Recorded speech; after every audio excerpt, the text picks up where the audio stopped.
So you want to fly, but jetpacks are expensive, and you happen to have a bunch of rifles lying around. Could you just strap them to your back, point them down, and use the recoil to lift off?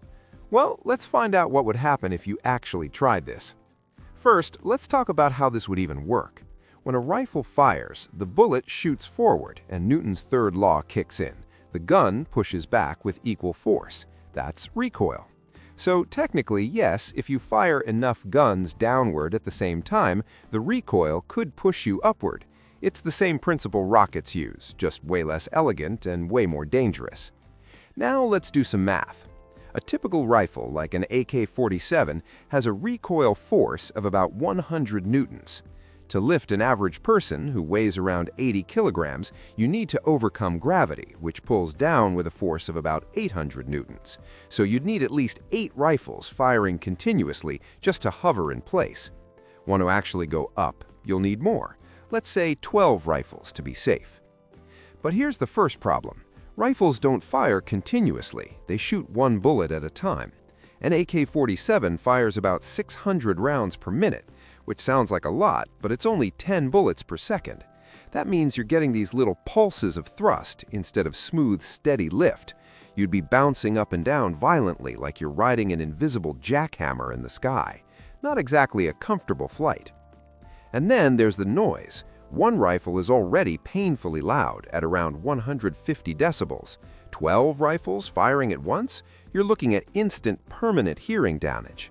You'd also be surrounded by a cloud of burning gunpowder and hot gas. The air around you would be filled with smoke, and you'd probably be choking within seconds. Oh, and let's not forget about ammo.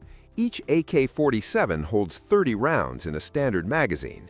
At 10 rounds per second, you'd burn through a full mag in 3 seconds. With 12 rifles, that's 360 bullets gone in 3 seconds. If you want to fly for even 1 minute, you'd need 7,200 rounds of ammunition strapped to your body. That's an extra 250 kilograms of weight. Now you need even more rifles just to lift all that ammo. You see the problem here. But let's say you solve all that. You've got infinite ammo, you're wearing the world's best earmuffs, and you don't mind the smoke. Could you actually control this thing? Absolutely not. Even tiny differences in recoil between rifles would send you spinning wildly out of control. You'd be tumbling through the air like a firecracker with a bad fuse. And good luck landing. The moment you stop firing, you're in free fall. So here's the big reveal. Yes, you could technically lift off the ground using rifles as a jetpack for about 3 seconds before you run out of ammo, lose control, go deaf, and crash into something. It's one of those ideas that works on paper but fails spectacularly in real life. The takeaway? Sometimes the reason we don't do something isn't because it's impossible, it's because it's a terrible idea.